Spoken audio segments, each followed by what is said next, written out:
A paz do Senhor, meu povo. Mais uma vez aqui estamos novamente para trazer uma palavra de Deus para a sua vida. Estamos aqui na igreja. Hoje vim gravar aqui na igreja para vocês uma pregação, e essa é a segunda pregação do nosso canal. Eu peço a você que fique até o final e deixa Deus falar com você. Talvez Ele possa falar algo que você não se agrade muito de ouvir, mas é o remédio que você precisa para ser curado. Ô, glória a Deus! Vem comigo! Vambora, meu povo! Vamos lá. Capítulo 20 do Evangelho segundo escreveu João. Vamos lá, capítulo 20, a partir do versículo de número 15. Está escrito assim: disse-lhe Jesus: mulher, por que choras? Quem buscais? Ela, cuidando que era o jardineiro, disse-lhe: Senhor, se tu levaste, diz-me onde o puseste, e eu o levarei.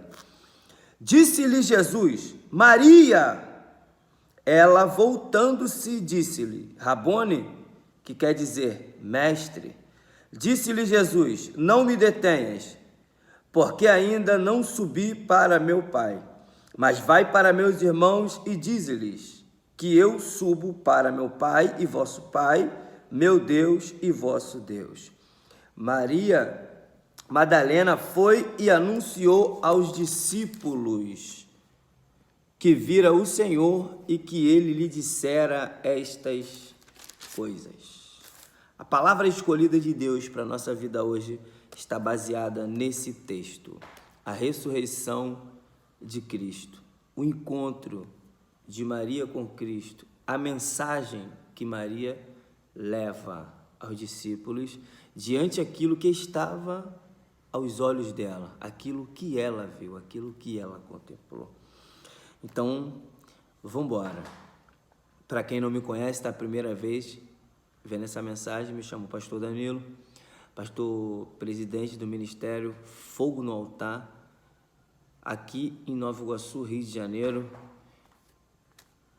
Vamos ouvir a palavra, meu povo.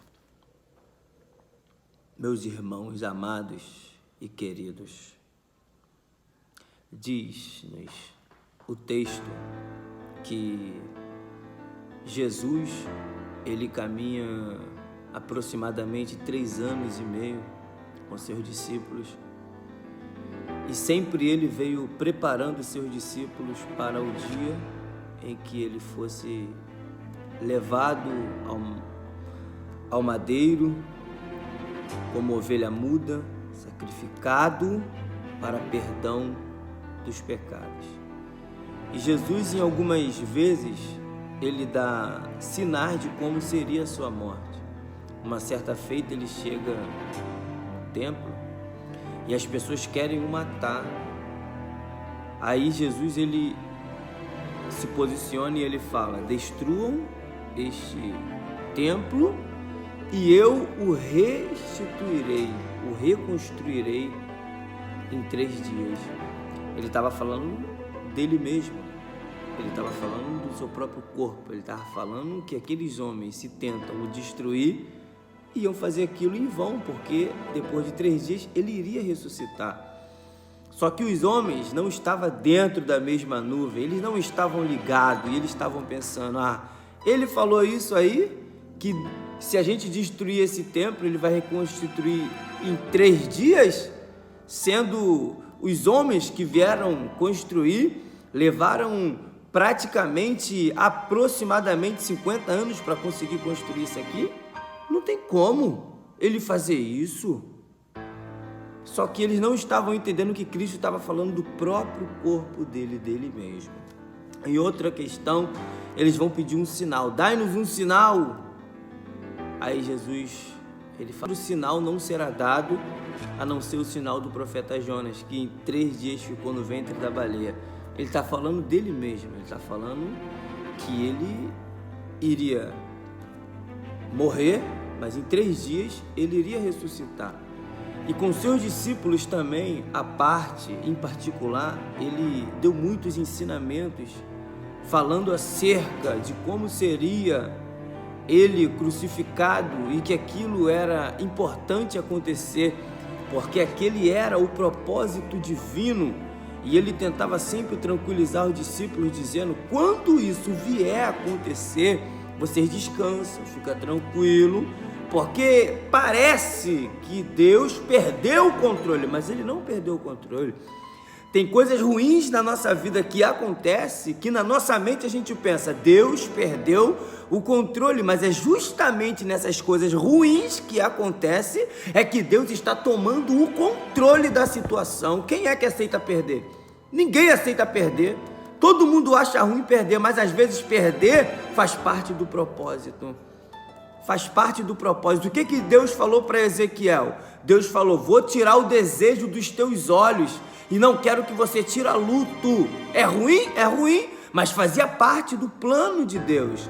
E às vezes nós não queremos aceitar as partes ruins do propósito. O que foi que Jó falou para a mulher dele quando ela falou: ô Jó, amaldiçoa o teu Deus e morre?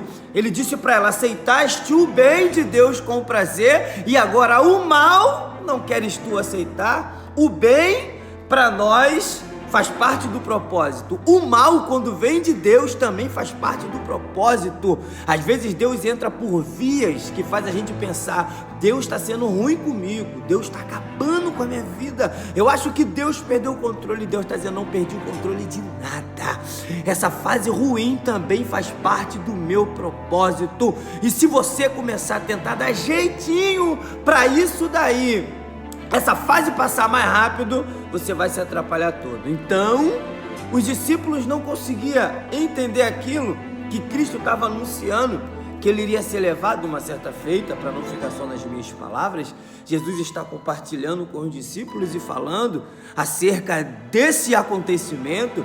E ele vai dizer: o Filho do Homem há de ser entregue aos malfeitores, irão pegar o Filho do Homem e o levar, e vocês vão se escandalizar. Pedro toma a frente, não aceitando aquilo, fala: não, Senhor, o Senhor não, o Senhor não pode. Jesus olha para Pedro e vê que na boca de Pedro quem falava não era Pedro, porque aquilo fazia parte do propósito, e Cristo entendia que o propósito de Deus não era simplesmente fases boas. O propósito de Deus inclui também as fases ruins. Mas Deus não é bom, pastor?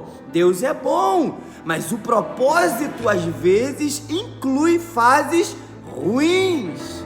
Pedro não queria aceitar: não, o Senhor morrer não, o Senhor é filho de Deus. Todos podem se escandalizar aqui, mas eu não vou me escandalizar. Jesus olhou para ele: rapaz, tu não sabe o que tu tá falando, garoto. Para de... não, mestre, todo mundo aqui pode escandalizar, mas eu não. Jesus falou: antes que o galo cante 3 vezes, tu vai me negar, para tu saber. Pedro ali recebe esse anúncio, e a ideia aqui é fortalecer o pensamento, ou essa linha de raciocínio de que Cristo, ele caminhou preparando os discípulos para o dia da perda. Às vezes, por mais tempo que você tenha de experiência, você pode ter muitos anos de experiências, ninguém está preparado para o dia da perda. E essa era a condição dos discípulos, não estar preparado para o dia da perda. Não, mas eu sou experiente, eu tenho tantos anos de crente, eu tenho muita experiência na minha vida, já entrei nessa situação, na outra, e saiu bem chorando, saiu bem se trancando dentro do quarto. Depois de um tempo você se recuperou, porque o dia da perda é difícil. Tu chegar no trabalho pensando que você vai trabalhar, o teu patrão te chamar no RH e falar: assina aqui que você está sendo mandado embora hoje, não precisamos mais da sua mão de obra aqui. E você volta para casa com teus filhos, tua família te esperando em casa. Você pega o ônibus triste, chorando, porque você não está preparado para o dia da perda. Você não está preparado para um dia você sair e quando você chegar em casa e não ter nada na tua casa, tua mulher foi embora, teu marido foi embora, tua família foi embora, e você, por mais experiência que tenha, acabou. Ninguém está preparado para o dia da perda. Dói. Eu vou te dizer uma coisa: os discípulos não estavam preparados também, e por isso eles questionaram. Pedro questionou. Cristo é pego, é levado para o propósito, que o propósito era o Gólgota, e ele chega lá, acontece o que ele falou, ele morre na mão dos homens, madeiro, e passado algum tempo ali, eles queriam quebrar o osso de Cristo, a canela, não é isso? Porém, como de costume eles tinham, quando os prisioneiros demoravam a morrer, eles quebravam a canela para que viesse morrer agonizando, né? O sangue sair e morria por falta de sangue, que sangue é vida. Então, quando eles foram para fazer isso, Jesus já estava morto. Então, eles furaram ao lado ali para ver, e quando furaram, saiu sangue e água, mostrando que Cristo já estava morto. E passado o tempo pendurado, vai vir um homem, José de Arimateia, e ele vai receber a permissão para levar o corpo de Cristo e sepultá-lo. E agora, numa tarde de sexta-feira, aproximadamente 3 horas da tarde, Jesus morreu. Passa sábado, e quando chega na manhã de domingo, Maria, ela desperta pela madrugada antes dos discípulos, e ela lembra que aquele dia era o 3º dia da morte de Cristo, e que, como ele mesmo falou que no 3º dia ele iria ressuscitar, Maria vai correndo no sepulcro.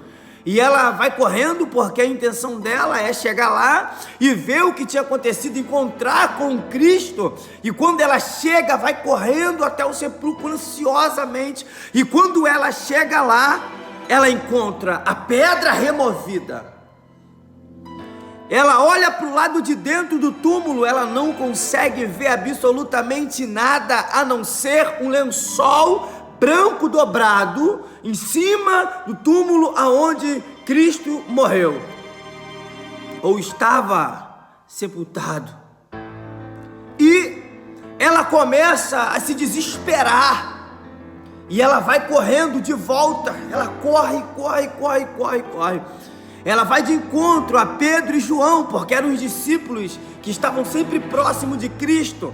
Ela chega na madrugada, levanta Pedro, levanta João, quero contar para vocês o que aconteceu. Pedro acorda meio sonolento, João também, e fala: diga Maria o que aconteceu. Ela diz: olha, eu fui até o sepulcro do Senhor, e quando eu cheguei lá não tinha nada, não tinha ninguém lá. Pegaram o corpo dele e levaram o corpo dele para algum lugar. Pedro e João levanta na mesma hora, coloca uma roupa muito rápido e vai correndo até o túmulo aonde Cristo tinha sido sepultado. E quando eles chegam lá, eles olham a pedra removida, e quando eles olham para o lado de dentro, eles veem que a informação de Maria, ela era em parte verdade, porque eles estão vendo pedra removida, eles estão vendo o lençol que ela falou também ali na cabeceira do lugar onde Cristo foi sepultado. E quando eles olham aquilo, eles automaticamente colocam na mente dele: Maria falou a verdade, o corpo de Cristo foi levado, ele não está mais aqui. E quando eles chegaram, Maria estava vindo correndo atrás, porque mulher corre devagar. Quando ela chega no sepulcro pela segunda vez, Pedro e João já estão saindo, voltando, indo para casa, e ela está chegando. E ela, quando chega, ela para ali e ela começa a chorar, mas chorar muito. E ela chorando, aparece agora 2 anjos, e ela vê 2 anjos.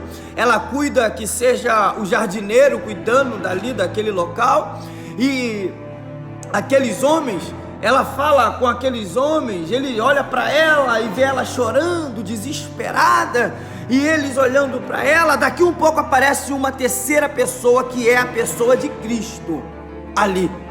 E quando olha para ela, ele fala para ela: mulher, por que tu choras?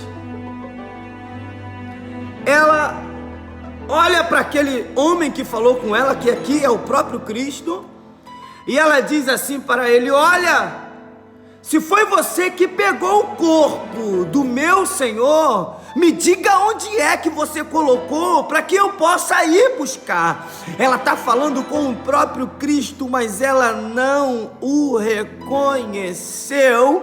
Ele está diante dela, mas ela não o reconheceu. E daqui um pouco Jesus percebe que ela não o reconhece. Ele vai chamar ela pelo nome e vai dizer assim: Maria, por que choras? Quando ela escuta Maria, desperta na mente dela: quem me chamava assim era o Senhor Jesus. Aí ela desperta e conhece que aquele que fala com ela é o Cristo, e ela diz assim: Senhor, mestre, Rabone. Quando ela corre para tentar o abraçar, ele fala: opa, calma Maria, não me encoste, não toque a mim, porque ainda não subi a meu Pai. Mas eu quero te entregar uma mensagem. Ele diz assim: ó, vai aos meus irmãos e diga para eles o que é que você viu aqui, que eu subo ao meu Pai. Agora Maria recebe uma mensagem dada por Cristo para levar até os discípulos, e eu quero informar que a primeira mensagem que ela leva para os discípulos era: o corpo foi levado, alguém levou o corpo do Senhor. E os discípulos vêm correndo com aquela informação na mente, com aquela ideia de que roubaram o corpo, de que levaram o corpo, porque Maria, ela colocou aquilo na cabeça dos discípulos, e eles receberam aquela informação daquele jeito. Agora Jesus deixa os dois discípulos irem embora, e quando eles vão embora, ele deixa a Maria estar sozinha, e ele diz: agora é a hora de eu aparecer para Maria, porque agora eu vou dar para ela uma mensagem verdadeira, para ela poder despregar aquela mensagem falsa que ela levou para os meus irmãos, fazendo com que eles viessem desacreditar de mim, que eu ressuscitei, que eu fui ressuscitado ao terceiro dia. E ele encontra com ela e fala com ela: vai até eles e fala para eles o que você viu. E ela volta correndo para poder despregar o que ela pregou. E agora a mensagem que ela está levando é de Cristo, porque a primeira não foi não. A primeira foi do coração dela. A primeira mensagem foi aquilo que ela entendeu. A primeira mensagem foi aquilo que ela entendeu que era, que ela pensou que era, mas não era. Cristo que mandou ela levar a primeira mensagem dizendo que roubou o corpo, que levaram o corpo. Não, aquilo era do coração dela. Agora a segunda mensagem é Cristo que está mandando ela levar. É como o profeta velho quando encontra com o profeta novo. A primeira mensagem foi: Deus apareceu a mim porque também sou profeta e falou para você voltar. Essa mensagem era do coração do profeta. Mas a segunda mensagem dentro da casa do profeta foi o próprio Deus que apareceu para o profeta velho e revelou a ele que não era para o profeta novo voltar. Cuidado com as mensagens que você está ouvindo. Cuidado com as mensagens que você está levando, coisas que talvez do teu coração, do teu entendimento, sem base, sem contexto bíblico. Cuidado, cuidado. Ela correu e falou: eu vou lá, vou correr, vou levar a mensagem que Cristo mandou eu levar. Só que Cristo aparece a ela primeiro para dar uma oportunidade para ela. Oportunidade de quê? De consertar. Cristo poderia aparecer para Pedro, para João, para qualquer um outro discípulo, Tiago, Bartolomeu, Mateus. Porém, ele não aparece a nenhum desses. Aparece para Maria. Por que ele aparece para Maria? Ele aparece para Maria para dar oportunidade a Maria de consertar a mensagem que ela levou. porque isso é ética. Isso é ética. Por que que Deus não apareceu no jardim já acusando Adão? Primeiro chamou Adão e perguntou: Adão, por que tu se escondeu? Essa pergunta é a oportunidade que Deus está dando para Adão de confessar para Deus que ele comeu a fruta. Mas ele esperou Deus perguntar se ele comeu ou não. Ele falou: não, eu me escondi porque eu estava nu. O certo era ele falar: eu me escondi, Senhor, que eu estava com vergonha, porque eu comi a fruta, o Senhor falou para não comer e eu comi. Eu estava com vergonha do Senhor e me escondi, porque essa era a oportunidade. Mas ele não aproveitou. Quando ele respondeu, tentando engambelar Deus, Deus falou para ele: tu comeu a fruta que eu disseste para tu não comer? Primeiro Deus dá oportunidade e depois Deus dá sentença. Primeiro é oportunidade e depois sentença. Primeiro é oportunidade e depois sentença. Primeiro oportunidade e depois sentença. Você que está ouvindo essa mensagem, essa palavra, o que Deus está te dando através dessa palavra é oportunidade.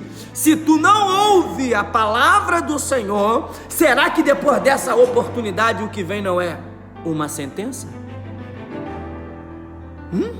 Será que o que vem depois não é uma sentença?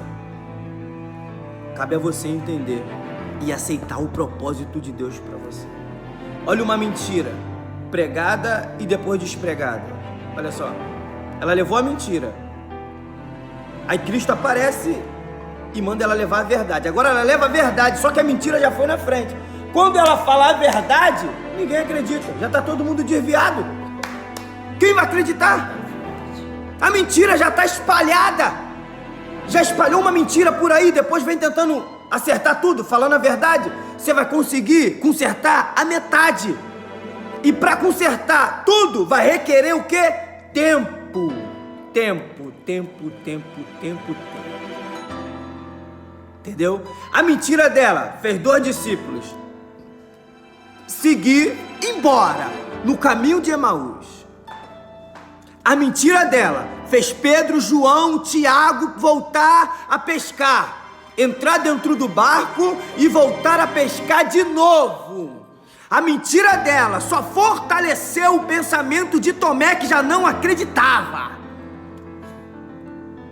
A mentira dela foi como um fermento que leveda toda a massa. Cristo veio o tempo todo amassando a massa sem fermento. Quando ela coloca uma mentira, ela jogou fermento na mensagem, no preparamento que Cristo levou 3 anos e meio para fazer com os discípulos. Agora 2 discípulos estão indo embora, 3 discípulos ou 4 foi pescar, o outro que já era descrente já não está mais crendo mais em nada mesmo.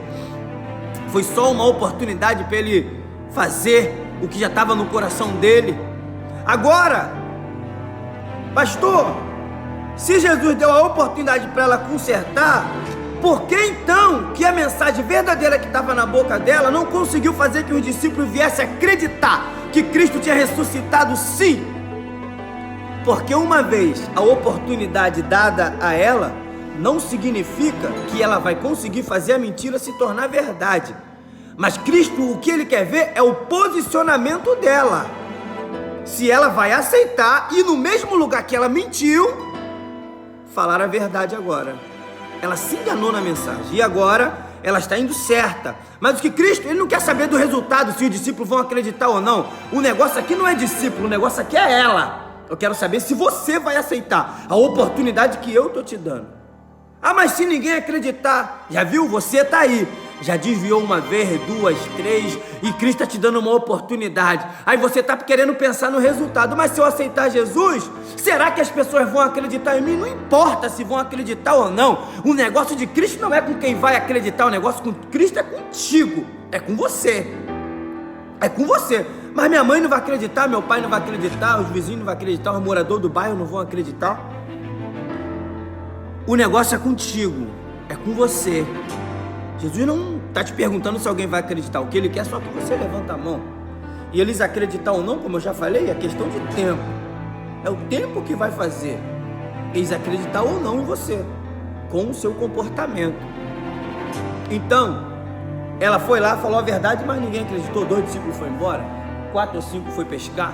o outro que já era descrente, está na mesma situação, descrente. E agora Cristo percebeu que ela foi uma mulher de aceitar a oportunidade, ele resolveu ajudar ela a trazer todo mundo de volta. Ele vai lá no caminho de Emaús, encontra com dois e faz com que eles desfazem a mala e voltem novamente para Jerusalém. Ele vai lá no mar da Galiléia, se não me falha a memória, encontra com Pedro, João pescando, e ele agora, veja que isso aqui é uma conversão de novo, que no capítulo 5 parece a mesma história se repetindo no capítulo 21 de São João, do Evangelho de João. Aqui, Jesus olha e pergunta: tem alguma coisa para comer? E eles dizem: não tem nada para comer. Aí Jesus repete o mesmo cenário lá do Lucas 5: joga a rede do lado direito. Eles jogaram a rede do lado direito, mas perceba que como Maria não reconheceu, quando ele falou: mulher, por que choras? Não reconheceu. Perceba que o discípulo no caminho de Emaús também não reconheceu. E depois eu vou trazer uma mensagem sobre isso. Tá? A outra mensagem que eu trouxer vai ser sobre isso que eu vou falar aqui agora. Deixa eu deixar com gostinho de quero mais. Eles não reconheceram que era Cristo conversando com eles. E perceba que os discípulos estão pescando e Jesus está falando com eles, e eles também não reconhecem que é o Cristo. Joga a rede do lado direito. Quando ele joga e pega uma multidão de peixe. Olha isso aqui é muito forte, mas não dá para pregar agora. Eles levantam. Quando eles pegam a rede lotada, eles lembram lá de Lucas capítulo 5. Eles lembram na hora e falam: rapaz, eu já vi esse cenário, já vi esse filme. Pedro, João fala: Pedro, esse que falou com a gente lá da praia é o nosso mestre, é Jesus. Pedro, é ele. Pedro na mesma hora falou: é verdade, rapaz, a mesma pregação, com as mesmas pessoas, com o mesmo pregador, com o mesmo barco, com o mesmo mar, a mesma pregação. Eu vou mergulhar. Pedro se vestiu correndo porque estava nu, ele jogou-se dentro do mar e foi a nado, ao encontro do mestre, lá na beira da praia. Meu Deus do céu, isso é forte demais para você, que Deus está falando contigo. Talvez seja a mesma pregação, talvez seja o mesmo barco, talvez seja a mesma casa, talvez seja tudo repetindo na tua vida, mas dessa vez é para mudar a tua história. Você precisa crer, meu querido. Eita, meu Deus do céu, oh glória a Jesus. Quando ele todo mundo encontra com Cristo, todo mundo já reconheceu. Jesus aparece para os 11, não, aparece para 10, me falha a memória. Só que os discípulos já tinham falado para Tomé, o quê? Nós vimos ele, Tomé, é verdade, ele apareceu, nós vimos ele. Tomé fala: eu não acredito, eu só acredito se eu tocar. Os discípulos não reconheceram vendo e não reconheceram ouvindo. Tomé está assim: se eu ouvir, não acredito, se eu ver, não acredito, para eu acreditar, preciso o quê? Tocar. E aqui está uma mensagem muito linda que Deus já me deu, que eu vou pregar depois, sobre as 5 janelas de informação para a mente: audição, visão, olfato, paladar e o tato. Olha só, um não enxergou vendo, o outro não percebeu ouvindo, perceba, e o outro nem vendo nem ouvindo, queria tocar. Um dia eu vou pregar essa mensagem. Então, Jesus aparece agora para todos, porque Maria fez uma bagunça terrível. E tem bagunça que a gente faz que, se Jesus não resolver o problema, a gente não consegue resolver sozinho. A gente faz a bagunça e Cristo vem para resolver. A gente complica tudo e Cristo vem para descomplicar. A gente faz um monte de coisa errada e depois bota a mão na cabeça e fala: meu Deus, como é que eu vou fazer para consertar isso? Tu corre lá para consertar sozinho, não dá para consertar, já era. Aí tu sabe que só uma forma tu vai consertar isso, sabe como? Orando, jejuando, buscando, se consagrando e reconhecendo e falando: Jesus, me ajuda a consertar isso, porque eu fiz uma besteira tão grande que eu tô a ponto de perder minha família, a ponto de perder meu ministério, tô a ponto de perder meus filhos, tô a ponto de perder meu emprego. Jesus, me ajuda. Ele precisa te ajudar. Para não ficar nas minhas palavras também, que eu gosto de ir com base. Quando Abraão chega em Gerar, ele já combina com Sara e fala assim: se alguém perguntar aqui, tu fala que tu é minha irmã. Só que ele era esposo dela. Haja vista de uma linha de pensamento que ele era meia-irmã dela, até antes de casar. Ele era meia-irmã dela até antes de casar. Que depois que casa, ele é marido dela. Então, quando chega lá, eles falam que é irmã. A Bíblia diz, porém, mentiu. Aí o rei pega Sara para ter com ela. Olha só a mentira dele, o problema que ele está arrumando. Olha só a intervenção de Deus. Deus tem que intervir para arrumar a besteira que Abraão estava fazendo. Deus entrou no sonho do homem e falou: não toca nessa mulher, porque ela tem dono, ela é esposa de Abraão. Olha só, Abraão arrumou uma besteira terrível, igual a gente. Às vezes a gente arruma uma besteira, toma atitude que não é para tomar, se exalta, faz coisas que não é para fazer, e a gente mesmo não consegue depois consertar sozinho. A gente até tenta, mas não consegue. Aí a gente tem que chamar quem? O especialista, Jesus, para consertar. E por isso que ele me trouxe aqui hoje e te botou para ouvir essa mensagem hoje. Sabe por quê? Porque as besteiras que tu fez, os caminhos que tu entrou, que te atrapalhou todinho. Às vezes tu entrou pro tráfico, o caminho que não era pra tu entrar. Tu entrou pras drogas, um caminho que não era pra tu entrar. Tu entrou sozinho, agora tenta sair sozinho pra ver se dá. Não dá, só dá pra sair com Cristo.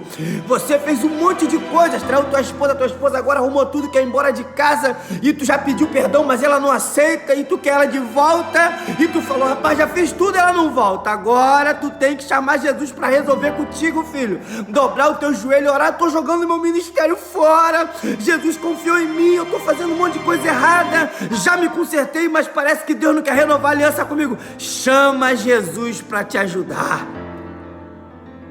Maria tentou consertar sozinha, não conseguiu. Aí Jesus falou, ela aceitou a oportunidade de reconhecer que ela errou. Então agora eu vou ajudar ela a consertar. O primeiro passo, reconheça que você errou. O segundo passo, aceite a ajuda de Cristo para resolver todo esse problema. Finalizando, Jesus conseguiu reunir a tropa todos os seus discípulos. E Maria se sentiu, se imagino, aliviada. Ela pensou, quase que eu consegui desviar todo mundo. Se não fosse Jesus para me ajudar, rapaz, eu tinha feito uma besteira muito grande. Aí ele está falando aqui com a gente nessa noite: filho, deixa eu arrumar essa bagunça. Deixa eu arrumar essas coisas que tu fez. Não era para tu fazer, tu fez. Tu é fraco, ser humano. Mas deixa eu te ajudar a arrumar isso.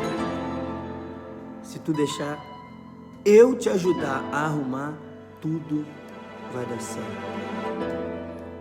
Você que está longe, em outro estado, ou em outro município, longe daqui do Ministério Fogo no Altar, que somos um ministério bem pequeno, e você quiser aceitar a Cristo como Salvador da tua alma, você procura um pastor responsável, uma liderança saudável, para poder cuidar de você, da tua família, cuidar da tua alma, te ajudar. Procura, vai nessa igreja que há muito tempo você não foi, conversa com o pastor, pede a ele conselhos, ele vai saber te aconselhar.